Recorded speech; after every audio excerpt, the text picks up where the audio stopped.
Would you please introduce yourself? I'm Ramona Jennings, and I'm the Minister of Education for the province of Nova Scotia.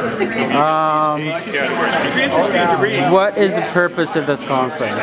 Well, this is a conference that brings people together to learn more about youth and more about research around actually on the early years for this symposium. And the professionals that work with youth in the province are all here learning together. Okay. What impact do you think youth can have on this province in the future? Okay, John, see you. Will have a big impact on our province. This province needs our youth to get a voice, start talking about the things that they want and that they need, and I would like to see youth actually engaged more with the politicians, with the elders in their community, and speak up.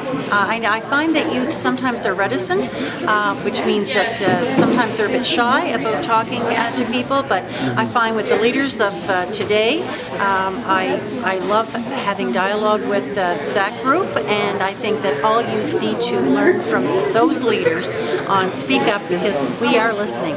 Okay. What do you think of cats? What do I think of cats? Yeah, cats. You mean like animals? Like actual cats, yes. Oh, that's not a fair question. I'm a dog person. Cats are... Okay, what do you think of dogs? Well, you see, I love dogs. I think dogs are great, and I have one at home. And I think there are dog people and cat people, and sometimes people like all kind of animals, but we have allergies, and so cats are not my favorite. I like them at a distance. Okay. I'm a dog person. Oh, that's good. Well, thank you for your time. Okay.